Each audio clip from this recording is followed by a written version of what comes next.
The morning of the wedding, Claire Donovan woke up before her alarm. She lay still in the pale light, filtering through the curtains of the small hotel room she had rented for the occasion. Everything she had worked for, everything she had quietly built while smiling through the hard years, seemed to converge on this single Saturday in June. She was 31 years old, she was in love. And in 4 hours, she would walk down the aisle toward the man she had chosen above every other possibility life had offered her.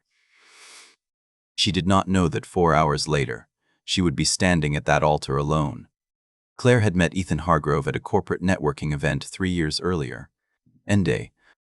She was a junior analyst at a mid-sized consulting firm, wearing a blazer she had ironed twice the night before because it was the only one she owned without a fraying cuff. He was the kind of man who filled a room without trying, tall, confident, with the easy smile of someone who had never had to fight for a seat at the table. His family owned Hargrove Capital, one of the most established private equity firms on the East Coast. Their last name was the kind that appeared on university buildings and hospital wings. She told herself she was not impressed by any of that. And for the most part, she was telling the truth. What drew her to Ethan was simpler. He had laughed at a joke she made under her breath, a joke she had not intended for him to hear, and instead of pretending he hadn't, he had turned around and asked her to repeat it. That was the beginning. They talked for 2 hours at that event, missing the dinner portion entirely, and he had texted her the next morning. For the first year, everything was quiet and private, dinners in small restaurants, long walks, weekends where they drove with no particular destination in mind. Claire was careful not to read too much into anything. She came from a working-class family in Ohio. Her father had been a mail carrier. Her mother had cleaned offices at night so that Claire could go to a good school. Claire had earned every credential she had. She knew how to be practical about the distance between her world and Ethan's. But Ethan never seemed to notice that distance. He introduced her to his friends easily, brought her to company dinners without apology, and when he proposed on an ordinary Tuesday evening in the kitchen of her apartment, no grand gesture, no restaurant, just him on one knee holding a ring box. While she was still in her work clothes, she had believed, completely and without reservation, that the distance had closed for good. She would later understand that Ethan had believed it too. He simply had not yet told his mother.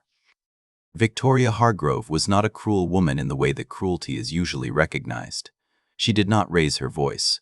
She never issued ultimatums. She simply made her preferences clear in the manner of someone who had always inhabited a world where preferences were automatically accommodated. When Ethan finally brought Claire to the family estate in Connecticut for dinner, Victoria had been gracious, attentive, and perfectly pleasant. She had asked Claire about her family, her education, her work, all with a warm smile that Claire, hoping too hard, had mistaken for genuine interest.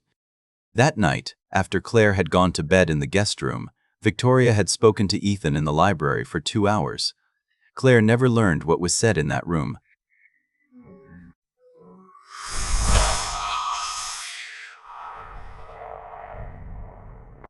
But she knew, from the slight shift in Ethan's posture during breakfast the next morning, that something had changed.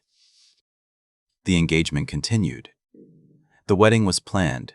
300 guests received invitations printed on heavy cream stock. Claire's mother cried when she saw the dress. Everything looked exactly as it was supposed to look. And then, on the morning of the wedding, while Claire was still in her hotel room listening to the birds, Ethan sat in the vestibule of the church with his phone in his hands and called her. He said he was sorry. He said he needed more time. He said his family had concerns about compatibility, about their different backgrounds, about whether this was truly the right decision for both of them. He said he hoped she could understand. He said the word sorry 4 more times before he hung up. Hamistakter. Claire stood in her wedding dress in that hotel room for 11 minutes without moving. Then she put down the phone, called the venue coordinator, and asked what could be done about the catering deposits. She did not cry until she was in the car, alone, driving herself back to her apartment. And even then, she allowed herself only the length of the drive, 40 minutes on a highway moving slowly in June traffic, before she stopped, wiped her face, and began to think about what came next. What came next was 5 years of extraordinary, focused, almost ferocious work. Claire had always been good at her job, but in the years that followed that Saturday in June, she became something beyond good. She left the consulting firm after 18 months and joined a startup that was building a financial analytics platform. She worked nights. She traveled constantly. She missed weddings and birthdays and holidays, and she did it without complaint and without the kind of visible sacrifice that people perform for admiration. She simply worked, and the results accumulated quietly around her. By the time she was 36, she had been appointed Chief Operating Officer of the company, which had by then grown into one of the most talked about firms in financial technology. Her face appeared in industry publications. She was invited to speak at conferences. She hired carefully, managed with precision, and was known internally for a particular quality that her colleagues described with slight bewilderment. She was completely unimpressed by wealth.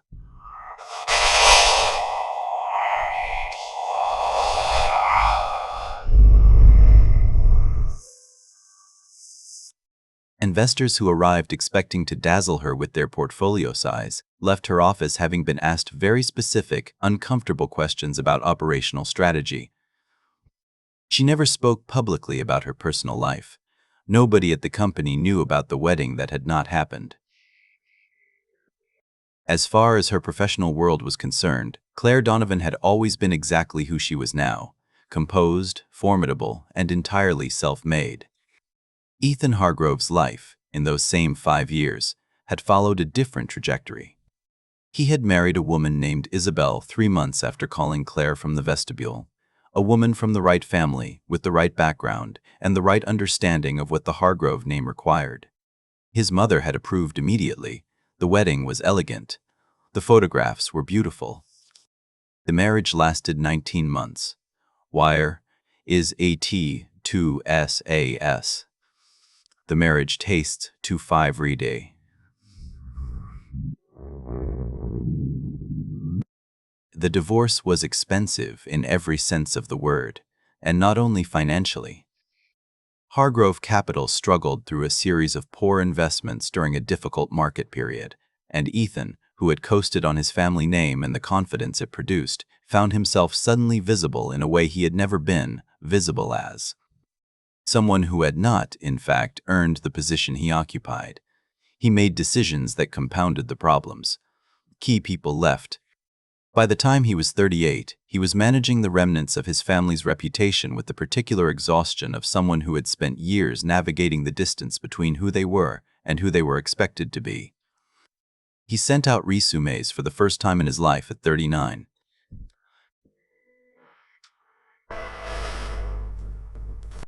It was a humbling experience, and it was meant to be. He had never had to write one before. The first draft ran to 4 pages and read more like a legacy document than a professional summary. He revised it 7 times. A recruiter finally told him gently but directly that his family name would not carry the weight he was assuming it would, not in the current market, not with the track record the past 5 years had produced. He made it to the interview stage at 4 companies. 3 passed without a second round. The 4th, a financial technology firm based in Boston, called him back. He did not research the company as thoroughly as he should have. He knew it was growing, knew it had a strong reputation, knew the role was senior enough that it would allow him to rebuild something credible. He prepared for the interview the way he had always prepared for things, relying more on his ability to perform well in a room than on the depth of what he had actually studied. He ironed his best shirt. He took a car to the office. He gave his name at the front desk and was shown to a waiting area on the 14th floor. He sat in a chair with his portfolio on his knees and waited. When the door to the conference room opened, he stood, and then he stopped. Claire Donovan walked in carrying a folder and a glass of water, wearing a charcoal blazer and the specific expression of someone who had already reviewed his file in detail and formed several conclusions. She set the folder on the table, placed the glass beside it, and looked at him without any detectable surprise, because she had, of course, seen his name on the interview schedule 3 days earlier and had chosen not to reassign it to someone else. She had thought about it. She had weighed the options carefully, the way she weighed everything. And she had decided she wanted to do this herself. Ethan's mouth opened slightly. He said her name. She said, "Mr. Hargrove, please sit down."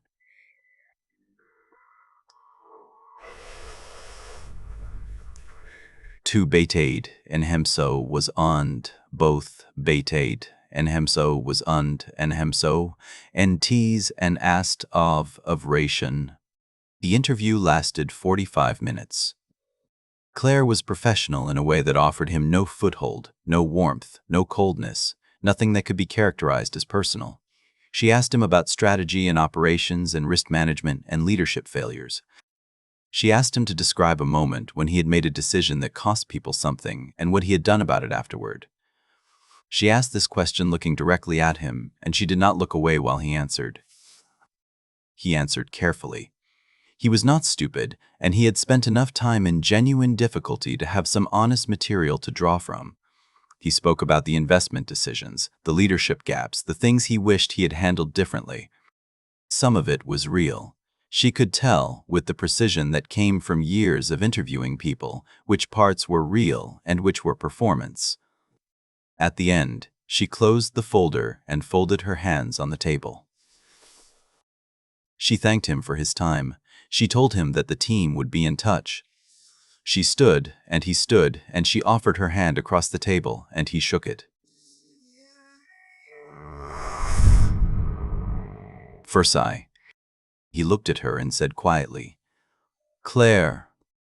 She looked back at him without flinching. "We'll be in touch, Mr. Hargrove," she said. And she walked him to the door herself, opened it, and waited until he stepped through. She returned to her office, sat down, and looked out the window at the city for a moment. Then she pulled up her email and drafted a message to the hiring committee. "After thorough consideration, I do not recommend advancing this candidate to the next round. His experience does not meet the operational requirements for this role at the current stage of the company. Please proceed with the remaining shortlisted candidates." She sent the message, picked up her phone, and moved on to the next item on her list. 3 weeks later, Ethan received the rejection email. It was polite and brief, and said only that the company had decided to pursue other candidates whose experience more closely aligned with the current needs of the role. He sat with the email for a long time. He read it several times, not because the words were complicated, but because he was trying to locate, somewhere in the professional language, something he could interpret as mercy or as cruelty, or as anything that would tell him what she had.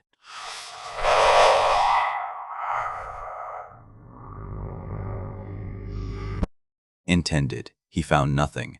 The email was simply what it said it was. He thought about calling her. He thought about writing to her. He thought about the vestibule of that church, the phone in his hands, the word sorry spoken 5 times into silence. He thought about his mother and what she had said in the library in Connecticut, and whether he had ever really disagreed with any of it or simply lacked the courage to say so at the time. He did not call. He did not write. He updated his resume again and sent it out to 3 more companies. One of them called back within the week. Claire did not tell anyone about the interview, not her assistant, not the colleague she occasionally confided in, not her mother, who still called every Sunday evening and who had, in the years since, never once mentioned the name Ethan Hargrove. She went home that evening to her apartment, a good apartment now, with high ceilings and a window that looked out over the water, and cooked dinner and opened a book and sat in the quiet with the ordinary satisfaction of a life that had been constructed, carefully and deliberately, from whatever remained after everything else had fallen away.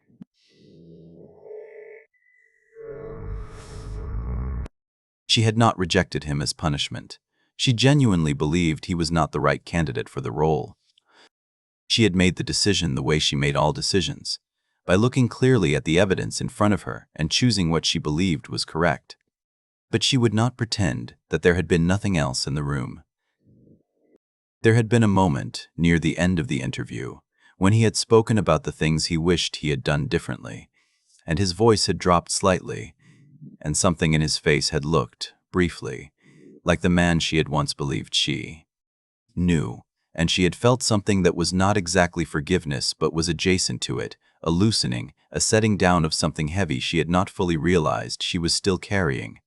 She turned the page of her book, and prisoned and to asis, which people of present to interaction.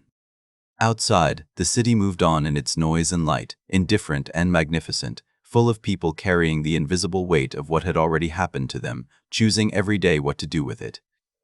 Claire Donovan had made her choice a long time ago. She had chosen herself. And it had turned out to be, in the end, the best decision she ever made.